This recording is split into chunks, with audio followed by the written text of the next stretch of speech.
समय का हर क्षण मूल्यवान व बेशकीमती है।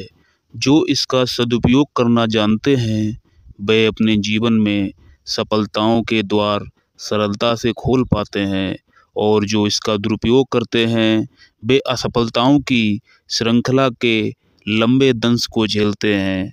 प्रकृति से हम सभी को जीवन रूपी निश्चित समय का उपहार मिला है। इसका एक क्षण भी ऐसा नहीं जिसका उपयोग करके अपने भाग्य का निर्माण ना किया जा सके।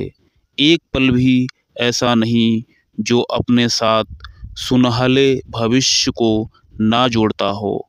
समय को बर्बाद करना व इसे व्यर्थ गंवाना जीवन को मात्र पछताने के लिए छोड़ने के समान है। हर कार्य की एक निश्चित समय सीमा होती है। समय के अनुरूप कार्य करने पर ही कार्य सुशोभित होते हैं और निर्धारित कार्य की समय सीमा बीत जाने पर किए गए कार्य कितने भी अच्छे हों, निरर्थक हो जाते हैं। जिस तरह फसल सूख जाने के बाद पानी का बरसना बेकार होता है व फसल को कोई लाभ नहीं पहुंचता, उसी प्रकार समय सीमा समाप्त हो जाने के बाद कार्य की पूर्ति अपने महत्व व उपयोगिता को खो देती है। जिस तरह गर्म लोहे को मनचाहे आकार में ढाला जा सकता है, लेकिन यदि लोहा एक बार ठंडा हो जाए तो फिर उसे कितना भी पीटा जाए, उससे कुछ नहीं बन पाता। ठीक उसी तरह किसी भी कार्य की निर्धारित समय सीमा महत्वपूर्ण होती है, अवसर महत्वपूर्ण होते हैं और इन्हें वे ही लोग हासिल कर पाते हैं, इनका उपयोग कर पाते हैं जो समय प्रबंधन में कुशल होते हैं। जिसने समय को साध लिया, समय के अनुरूप स्वयं को ढाल लिया, उसने जीवन जीने के मंत्र को समझ लिया। समय के अनुसार व उसके अनुरूप जीवन जीना सफल जीवन की ओर कदम बढ़ाना है। जो व्यक्ति निर्धारित समय पर निर्धारित कार्य को संपन्न करना सीख लेते हैं, वे बड़ी आसानी से सफलता की ओर अपने कदम बढ़ाते हैं।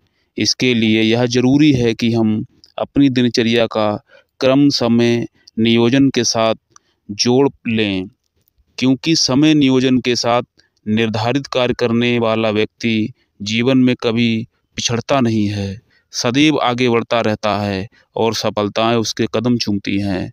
समय प्रबंधन का अर्थ है अपने कार्यों को अपनी क्षमता के अनुसार निर्धारित समय के भीतर पूरा कर लेना, जिससे अनावश्यक तनाव, चिंता व घबराहट से बचा जा सके। हमारे कार्य समय पर इसलिए पूरे नहीं होते क्योंकि या तो हम अपने कार्य का दायरा बहुत विस्तार कर लेते हैं या फिर काम को टालने की ऐसी आदत पाल लेते हैं कि हमारा कार्य हमेशा अधर में ही लटक जाता है और इसका होश हमें तब आता है जब कार्य की निर्धारित समय सीमा समाप्त होने वाली होती है। तब कार्य को किया जाता है, लेकिन हड़बड़ाहट, जल्दबाजी व बेचैनी के साथ। कई लोग प्रयास करने के बावजूद समय प्रबंधन में स्वयं को असफल महसूस करते हैं। इसका मुख्य कारण सही ढंग से कार्य की प्राथमिकताओं को तय कर पाने का अभाव। जब हमें ठीक ढंग से यह समझ में नहीं आता कि कौन सा कार्य हमें पहले करना चाहिए और कौन सा बाद में, तो इसके कारण गैर ज़रूरी कार्य हो जाते हैं, लेकिन ज़रूरी कार्य शेष रह जाते हैं और इसका खामियाजा हमें बाद में किसी न किसी रूप में भुगतना पड़ता है। इसलिए प्राथमिकताएं तय करते समय इस बात का विशेष ध्यान रखा जाए कि सबसे महत्वपूर्ण कार्य कौन सा है, जिसे करना बहुत ज़रूरी है। इसके बाद यह भी ध्यान रखें कि वे कौन से कार्य हैं जिनकी निर्धारित समय सीमा अत्यंत निकट है और उन्हें पूरा करना भी ज़रूरी है।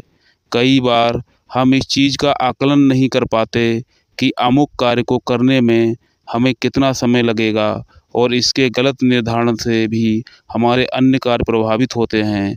कभी कभी हम अपनी क्षमता से ज़्यादा कार्यों को करने के लिए हामी भर देते हैं